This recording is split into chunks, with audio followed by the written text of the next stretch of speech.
ಸಂವಿಧಾನ ದಿನ ಆಚರಣೆಯ ಸಮಾರಂಭ. ಈ ದಿನ ತಾಲೂಕಾ ಆಡಳಿತ, ತಾಲೂಕಾ ಪಂಚಾಯತ್, ಪಟ್ಟಣ ಪಂಚಾಯತ್ ಹಾಗೂ ಸಮಾಜ ಕಲ್ಯಾಣ ಇಲಾಖೆ ರಾಯಬಾಗ್ ಇವರ ಸಂಯುಕ್ತ ಆಶ್ರಯದಲ್ಲಿ ಡಾ ಬಾಬು ಜಗಜೀವನರಾಮ ಸಭಾಭವನದಲ್ಲಿ ಸಂವಿಧಾನ ದಿನ ಆಚರಣೆಯ ಸಮಾರಂಭ ಅತಿ ವಿಜೃಂಭಣೆಯಿಂದ ಜರುಗಿತು. ಈ ಸಂದರ್ಭದಲ್ಲಿ ಸಮುದಾಯದ ಮುಖಂಡರು ಕಾಡೇಶ್ ಐಹೊಳೆರವರು ಮಾತನಾಡಿ, ಭಾರತದ ಸಂವಿಧಾನ ಶ್ರೇಷ್ಠ ಸಂವಿಧಾನ. ಅದನ್ನು ನಾನು ಹೇಳುತ್ತಿಲ್ಲ, ಅದನ್ನು ಜಗತ್ತೇ ಒಪ್ಪಿಕೊಂಡಿದೆ ಎಂದರು. ಇವತ್ತು ಈ ಮಾತನ್ನು ನಾವು ಹೇಳ್ತಾ ಇಲ್ಲ, ಇದನ್ನ ಜಗತ್ತು ಒಪ್ಪಿಕೊಂಡಿದೆ. ಇಂಥ ಶ್ರೇಷ್ಠವಾದ ಸಂವಿಧಾನವನ್ನು ರಚಿಸಿರ್ತಕ್ಕಂಥ ಕೀರ್ತಿ ಅದು ಡಾಕ್ಟರ್ ಬಾಬಾ ಸಾಹೇಬ್ ಅಂಬೇಡ್ಕರ್ ಅವರಿಗೆ ಸಲ್ಲಬೇಕು. ಯಾಕೆ ಸಲ್ಲಬೇಕು ಅಂತಕ್ಕಂಥ ಮಾತನ್ನು ಆರಂಭದಲ್ಲಿ ಉಪನ್ಯಾಸಕರು ಹೇಳುವಂತ ಸಂದರ್ಭದಲ್ಲಿ ಗೊಂದಲಾಗಿತ್ತು, ನಾನು ಕ್ಲಿಯರ್ ಮಾಡ್ತೇನೆ. ದೇಶದೊಳಗೆ ಸಂವಿಧಾನ ರಚಿಸಲಿಕ್ಕೆ ಡಾಕ್ಟರ್ ಬಾಬು ರಾಜೇಂದ್ರ ಪ್ರಸಾದ್ ಅವರ ಅಧ್ಯಕ್ಷತೆಯಲ್ಲಿ ರಾಜ್ಯಾಂಗ ರಚನಾ ಸಮಿತಿಯನ್ನು ರಚಿಸ್ತಾರೆ. ಅದರಲ್ಲಿ ಈಗಾಗಲೇ ಹೇಳಿದ್ದಾರೆ, 290 ಜನ ಇದ್ರು, 390 ಜನ ವಿಭಾಜಿತ ಇದ್ರು, ಡೀಟೇಲ್ ಹೇಳಿದ್ರೆ ಅದಕ್ಕೆ ಹೋಗೋದಿಲ್ಲ. ಕರಡು ಸಮಿತಿಯ ಅಧ್ಯಕ್ಷರು ಡಾಕ್ಟರ್ ಬಾಬಾ ಸಾಹೇಬ್ ಅಂಬೇಡ್ಕರ್ ಅವರಾಗ್ತಾರೆ. ವಿವಿಧ 22 ಸಮಿತಿಗಳು ಅಧ್ಯಯನ ಮಾಡಕ್ಕೆ ಸಲಹೆ ಸೂಚನೆಗಳನ್ನು ಕೊಡ್ಲಿಕ್ಕೆ ಮಾತ್ರ ಇದ್ವು. ಇವತ್ತು ದೇಶದಲ್ಲಿ ಈ ದೇಶಕ್ಕೆ ಸಂವಿಧಾನವನ್ನ ಯಾರು ರಚಿಸಿಕೊಟ್ಟಿದ್ರು ಅಂತಂದ್ರೆ, ಈ ದೇಶಕ್ಕೆ ಸಂವಿಧಾನವನ್ನು ರಚಿಸಿಕೊಟ್ಟಂತ ಕೆಲಸ ಮಾಡಿರ್ತಕ್ಕಂಥದ್ದು ಕರಡು ಸಮಿತಿ. ಕರಡು ಸಮಿತಿಯ ಅಧ್ಯಕ್ಷರಾಗಿರ್ತಕ್ಕಂಥವ್ರು ಡಾಕ್ಟರ್ ಬಿ ಆರ್ ಅಂಬೇಡ್ಕರ್ ಅವರು. ಆದ ಕಾರಣ ಆ ಕರಡು ಸಮಿತಿಯಲ್ಲಿ ಇರ್ತಕ್ಕಂಥ ಬಹಳಷ್ಟು ನಾಯಕರುಗಳು ಅನಾರೋಗ್ಯದಿಂದ ಪೀಡಿತರಾದಂತಹ ಸಂದರ್ಭದಲ್ಲಿ ಅಥವಾ ದೇಶದ ನಾನಾ ಮೂಲೆಗಳಲ್ಲಿ ಇರ್ತಕ್ಕಂಥ ಕಾರಣದಿಂದ ಒಂದು ಕರಡು ಸಮಿತಿಯ ಸಭೆಗಳಿಗೆ ಹೋಗಲಿಕ್ಕೆ ಆಗದೇ ಇರ್ತಕ್ಕಂಥ ಸಮಿತಿ ಆಗದಿರ್ತಕ್ಕಂಥ ವಾತಾವರಣ ನಿರ್ಮಾಣ ಆದಂತಹ ಸಂದರ್ಭದಲ್ಲಿ ಡಾಕ್ಟರ್ ಬಾಬಾ ಸಾಹೇಬ್ ಅಂಬೇಡ್ಕರ್ ಅವರೇ ಸಂಪೂರ್ಣ ಜವಾಬ್ದಾರಿಯನ್ನು ತೆಗೆದುಕೊಂಡು ಸಂವಿಧಾನವನ್ನು ರಚನೆ ಮಾಡಿರ್ತಕ್ಕಂಥದ್ದು ಈ ದೇಶದ ಇತಿಹಾಸದಲ್ಲಿ ಇದೆ. ಇನ್ನ 299 ಜನ ಏನ್ ಮಾಡಿದ್ರು ಸಂವಿಧಾನ ರಚನೆಯಲ್ಲಿ ಇರ್ತಕ್ಕಂಥದ್ದಂತಂದ್ರ, ಯಾವುದೇ ವಿಷಯ, ಯಾವುದೇ ಕಾನೂನು, ಯಾವುದೇ ವಿಚಾರ ಪ್ರಸ್ತಾಪ ಆದಂತ ಸಂದರ್ಭದಲ್ಲಿ ಆ ಕಾನ್ಸ್ಟಿಟ್ಯೂಷನಲ್ ಅಸೆಂಬ್ಲಿ ಅಂದ್ರೆ ಸಂವಿಧಾನ ರಚನಾ ಸಮಿತಿಯ ಸಭೆಯಲ್ಲಿ ಇಟ್ಕೊಂಡು ಅದರಲ್ಲಿ ಚರ್ಚಿಸಿ ಅದರ ಅಪ್ರೂವ್ ತಗೊಂಡು ಕರಡು ಸಮಿತಿಯಲ್ಲಿ ರಚನೆಯನ್ನ ಸಂವಿಧಾನವನ್ನು ರಚನೆಯನ್ನು ಮಾಡಬೇಕಾದಂತ ಒಂದು ವ್ಯವಸ್ಥೆ ಆ ಒಂದು ಕಾಲಘಟ್ಟದಲ್ಲಿ ಇತ್ತು. ಹೀಗಾಗಿ ಸಂವಿಧಾನದ ರಚನೆಯ ಸಂಪೂರ್ಣ ಜವಾಬ್ದಾರಿ ಕರಡು ಸಮಿತಿಯ ಅಧ್ಯಕ್ಷರಾಗಿರ್ತಕ್ಕಂಥ ಡಾಕ್ಟರ್ ಬಾಬಾ ಸಾಹೇಬ್ ಅಂಬೇಡ್ಕರ್ ಅವರು ಬೆಳಗಾವಿ ಅವರು ರಾಜ್ಯಾಂಗ ರಚನೆ ಸಮಿತಿಯಲ್ಲಿ ಇದ್ರು, ಆದರೆ ಕರಡು ಸಮಿತಿಯಲ್ಲಿ ಇರಲಿಲ್ಲ ಅಂತಕ್ಕಂಥ ವಿಷಯವನ್ನ ಈ ಸಂದರ್ಭದಲ್ಲಿ ಸ್ಪಷ್ಟಪಡಿಸಿದ್ದ. ಒಂದು ಕಡೆ ಯಾಕ ಭಾರತದ ಸಂವಿಧಾನ ಬಹಳ ಶ್ರೇಷ್ಠ ಆಯ್ತು ಅಂತಂದ್ರ, ಜಗತ್ತಿನಲ್ಲಿ ಯಾವ್ಯಾವ ಸಂವಿಧಾನದಲ್ಲಿ ಶ್ರೇಷ್ಠವಾದ ಅಂಶಗಳಿವೆ, ಶ್ರೇಷ್ಠವಾದ ರಾಜ್ಯಾಂಗದ ಪದ್ಧತಿಗಳಿವೆ ಅಂತಕ್ಕಂಥ ವಿಚಾರವನ್ನ ಡಾಕ್ಟರ್ ಬಾಬಾ ಸಾಹೇಬರು ಅಧ್ಯಯನ ಮಾಡಿ ಯಾವುದು ಶ್ರೇಷ್ಠ ವಿಚಾರಗಳ ನಾವು ಅವುಗಳನ್ನ ಭಾರತಕ್ಕೆ ತರುವಂತ ಪ್ರಯತ್ನ ಮಾಡಿದ್ರು. ಯಾಕಂದ್ರೆ ಕೇವಲ ಡಾಕ್ಟರ್ ಬಾಬಾ ಸಾಹೇಬ್ ಅಂಬೇಡ್ಕರ್ ಅವರು ಆರ್ಥಿಕ ಸಾಮಾಜಿಕ ತಜ್ಞರ ಮಾತ್ರ ಆಗಿರದೆ ಅವರು ರಾಜ್ಯಶಾಸ್ತ್ರಜ್ಞರು ಕೂಡ ಆಗಿದ್ರು ಅಂತಕ್ಕಂಥ ವಿಚಾರವನ್ನ ಈ ಸಂದರ್ಭದಲ್ಲಿ ನಾವು ಹೇಳಬೇಕಾಗ್ತದೆ. ಬಹಳಷ್ಟು ಮಾತಾಡಕ್ ಹೋಗೋದಿಲ್ಲ.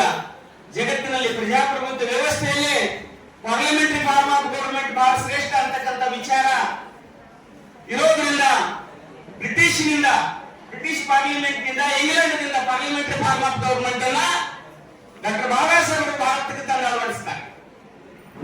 ಅದೇ ರೀತಿಯಾಗಿ ಪ್ರೆಸಿಡೆನ್ಸಿ ಫಾರ್ಮ್ ಆಫ್ ಗವರ್ಮೆಂಟ್ ಬಹಳ ಸ್ಟ್ರಾಂಗ್ ಅದ ಅಂತಕ್ಕಂಥದ್ದು ಅಮೆರಿಕದಲ್ಲಿ ಇರ್ತಕ್ಕಂಥದ್ದು. ಇಲ್ಲಿ ಏನು ಡಿಫರೆನ್ಸ್ ಎರಡರ ಮಧ್ಯೆ ಅಂತಂದ್ರೆ, parliamentary form of government British government ಅದು ಜಗತ್ತಿನಲ್ಲಿ ಬಹಳ ಶ್ರೇಷ್ಠವಾದ ಸಂವಿಧಾನ ಗವರ್ಮೆಂಟ್. ಆದ್ರೆ ಅಲ್ಲಿರ್ತಕ್ಕಂಥದ್ದು ರಾಜವಂಶಸ್ಥರ ಒಂದು ಮುಂದಾಳತ್ವ, head of the nation British ಇವತ್ತು ರಾಜವಂಶಸ್ಥರಿದ್ದಾರೆ. ಭಾರತದಲ್ಲಿ ಹೆಡ್ ಆಫ್ ದಿ ನೇಷನ್ ರಾಜವಂಶಸ್ಥರು ಬೇಡ ಅಂತಕ್ಕಂಥ ಕಾರಣಕ್ಕೋಸ್ಕರ ಪ್ರೆಸಿಡೆನ್ಸಿ ಫಾರ್ಮ್ ಆಫ್ ಗವರ್ಮೆಂಟ್ ಅನ್ನ ಬಾಬಾ ಸಾಹೇಬ್ ಅಂಬೇಡ್ಕರ್ ಅವರು ಸಂವಿಧಾನದಾಗ ಅಳವಡಿಸ್ತಾರೆ. ಇವತ್ತು ಭಾರತದ head of the nation president of India ಇವತ್ತು ಎಲೆಕ್ಟ್ರಿಕಲ್ ಅಂದ್ರ ನೇರವಾಗಿ ಜನರಿಂದ ಆಯ್ಕೆ ಆಗಿದ್ದು ಕೂಡ ಎಲೆಕ್ಟ್ರಿಕಲ್ ಕಾಲೇಜ್ ಆಫ್ ಇಂಡಿಯಾದ ಮೂಲಕ.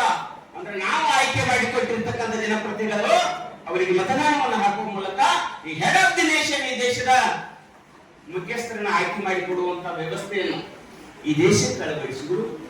ಜೊತೆಗೆ ಯಾವುದೇ ಈ ದೇಶದ ವಿಚಾರ ಆಗಿರ್ಬೋದು, ಕಾಯ್ದೆ ಕಾನೂನುಗಳಾಗಿರ್ಬೋದು, ಪಾರ್ಲಿಮೆಂಟ್ ನಲ್ಲಿ ಚರ್ಚಿತವಾಗಿ ಅದು ಪಾರ್ಲಿಮೆಂಟ್ ನಲ್ಲಿ ಅಂಗೀಕಾರವಾಗಿ constitutional committee of supreme court ಅದರ ಒಂದು ಸೂಪರ್ವಿಷನ್ಗೆ ಹೋಗಿ, ಅಂದ್ರೆ ಅದರಿಂದ ಒಂದು ಪರೀಕ್ಷೆಗೆ ಒಳಪಟ್ಟು ಅದು ರಾಷ್ಟ್ರಪತಿಯಿಂದ ಅಂಕಿತಗೊಂಡು ಅದು ಕಾಯ್ದೆ ಆಗಬೇಕಂತ ಬಹಳ ಒಂದು ಶ್ರೇಷ್ಠವಾದಂತಹ ವಿಚಾರಗಳನ್ನು ಡಾಕ್ಟರ್ ಬಾಬಾ ಸಾಹೇಬ್ ಅಂಬೇಡ್ಕರ್ ಅವರು ಸಂವಿಧಾನದಲ್ಲಿ ಅಳವಡಿಸಿದ್ದಾರೆ.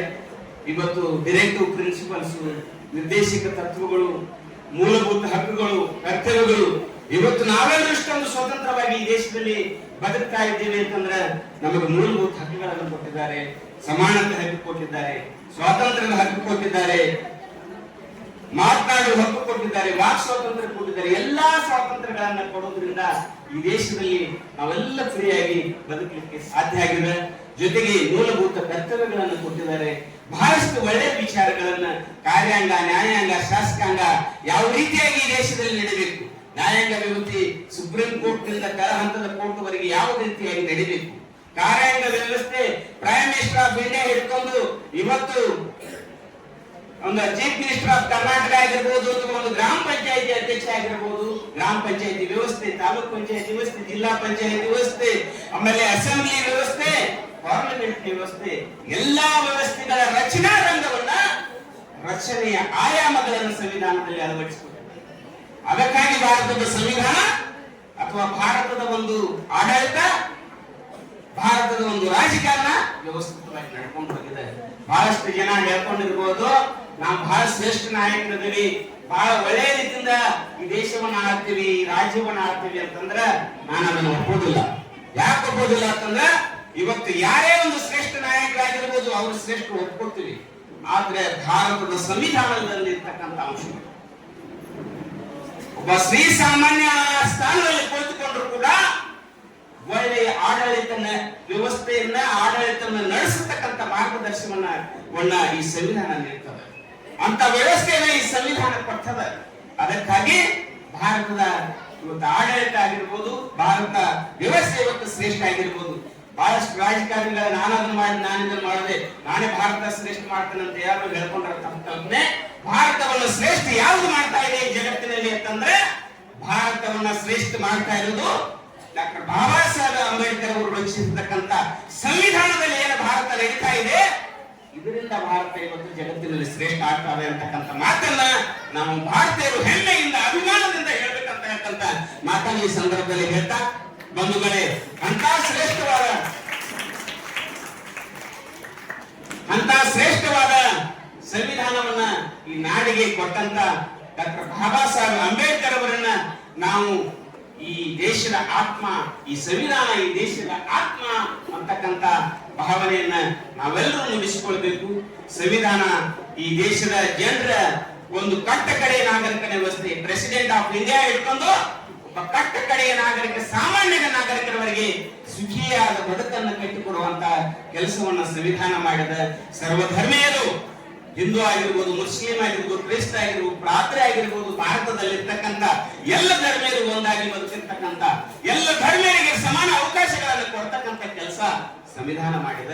ಜೊತೆಗೆ ಭಾರತ ದೇಶ ಹಲವು ಭಾಷೆ, ಹಲವು ಧರ್ಮ, ಹಲವು ಪ್ರದೇಶಗಳಿಂದ ಪ್ರತಿಯೊಂದರಲ್ಲೂ ವಿಭಿನ್ನತೆಯಿಂದ ಹೊಂದಿರತಕ್ಕಂಥ ಈ ದೇಶ ಅಖಂಡ ಭಾರತವಾಗಿ ಹೊರಹೊಮ್ಮಿದೆ ಅಂತಂದ್ರೆ ಇವತ್ತು ಯಾರು ರಾಜಕಾರಣಿಗಳು ಮಾಡಿಲ್ಲ, ಅದರ ಕ್ರೆಡಿಟ್ ಯಾವ ರಾಜಕಾರಣಿಗೆ ಹುಡುಕೊಡುದು, ಅದರ ಕ್ರೆಡಿಟ್ ಭಾರತದ ಸಂವಿಧಾನಕ್ಕೆ ಡಾಕ್ಟರ್ ಬಾಬಾ ಸಾಹೇಬ್ ಅಂಬೇಡ್ಕರ್ ಅವರಿಗೆ ಸಲ್ಲತಕ್ಕಂಥ ಮಾತು ಈ ಸಂದರ್ಭದಲ್ಲಿ ನಾನು ಹೇಳ್ತಾ, ಅಂದುಕೊಳ್ಳಿ ಜನ ಮಾತಾಡಿದರೆ ಹೆಚ್ಚಿಗೆ ಮಾತಾಡುವುದು ಬೇಡ. ಈ ಸಂವಿಧಾನದ ಗಣ ಅಂತಸ್ತನ್ನ ನಾವೆಲ್ಲರೂ ತಿಳ್ಕೊಂಡು ಅದನ್ನ ಅಚ್ಚುಕಟ್ಟಾಗಿ ಆಚರಣೆಯಲ್ಲಿ ತರೋಣ ಅಂತ ಈ ಸಂವಿಧಾನದ ಬಹಳಷ್ಟು ಅಂಗ ಸಂಸ್ಥೆಗಳ ಮೇಲೆ ಇವತ್ತು ರಾಜಕೀಯ ನಾಯಕರುಗಳು ದಾಳಿಯನ್ನು ಮಾಡ್ತಕ್ಕಂತ ಸಂದರ್ಭಗಳು ನಡೆಯುತ್ತಾವ. ಇವತ್ತು ನಾವು ಆತ್ಮಾವಲೋಕನ ಮಾಡ್ಕೊಳ್ಬೇಕಾಗಿದೆ. ಇವತ್ತು ಭಾರತದ ಪ್ರಜೆಗಳಾದ ನಾವೆಲ್ಲರೂ ಕೂಡ ಯಾವುದೇ ರಾಜಕಾರಣಿ ಇರಲಿ ಆತನಿಂದ ಈ ಸಂವಿಧಾನ ವ್ಯವಸ್ಥೆ ಮೇಲೆ, ಸಂವಿಧಾನದ ಅಂಶಗಳ ಮೇಲೆ ದಾಳಿ ಆಗಬಾರದಂತೆ ಅದನ್ನು ತಡೆಗಟ್ಟಲಿಕ್ಕೆ ನಾವೆಲ್ಲ ಭಾರತೀಯ ಪ್ರಜೆಗಳಾದ ನಾವು ಜಾಗೃತರಾಗಿರಬೇಕು. ಸಂವಿಧಾನದ ವ್ಯವಸ್ಥೆಗೆ ಎಲ್ಲೇ ಯಾವ್ದಾದ್ರು ಧಕ್ಕಿ ಬಂದ್ರೆ ಅದಕ್ಕೆ ನಾವು ಹೋರಾಟ ಮಾಡಬೇಕು ಅಂತ ರಾಜಕಾರಣಿಯನ್ನ ಒತ್ತು ಹೊರಗಾಗಿ ಅಧಿಕಾರದಿಂದ ಕೆಳಗಿಳಿಸತಕ್ಕಂತ ಕೆಲಸವನ್ನು ಮಾಡಬೇಕಾಗಿದೆ. ಈ ಸಂವಿಧಾನ ನಮಗೇನು ಕೊಟ್ಟಿದೆ ಅಂತಕ್ಕಂಥ ಮಾತನ್ನ ಈ ಸಂದರ್ಭದಲ್ಲಿ ಕೊನೆಯದಾಗಿ ಹೇಳ್ತೀನಿ. ಏನಂತಂದ್ರೆ ಡಾಕ್ಟರ್ ಬಾಬಾ ಸಾಹೇಬ್ ಅಂಬೇಡ್ಕರ್ 1949 ನವೆಂಬರ್ 26 ಇವತ್ತೇನದೆ ಸಂವಿಧಾನವನ್ನ ದೇಶಕ್ಕೆ ಅರ್ಪಣೆ ಮಾಡಿ ಬರ್ತಕ್ಕಂಥ ಸಂದರ್ಭದಲ್ಲಿ ಪತ್ರಕರ್ತರವರನ್ನ ಕೇಳ್ತಾರ ಒಂದು ಮಾತ. ಏನಂತಂದ್ರೆ, ಬಾಬಾ ಸಾಹೇಬೇ, ನಿಮಗೆ ಸಂವಿಧಾನವನ್ನು ಬರೀತಕ್ಕಂಥ ಅವಕಾಶ ಸಿಕ್ಕಿತ್ತು, ನೀವು ದೇಶಕ್ಕೆ ನಿಮ್ಮ ಜನರಿಗೆ ಏನು ಕೊಟ್ಟರೆ ಅಂತಕ್ಕಂಥ ಸಂದರ್ಭದನ್ನ ಕೇಳಿದಾಗ, ಪ್ರಶ್ನೆಯಲ್ಲಿ ಕೇಳಿದಾಗ ಆ ಸಂದರ್ಭದಲ್ಲಿ ಡಾಕ್ಟರ್ ಬಾಬಾ ಸಾಹೇಬ್ ಒಂದು ಮಾತನ್ನ ಬಹಳ ಸ್ಪಷ್ಟವಾಗಿ ಹೇಳಿದ್ದಾರೆ.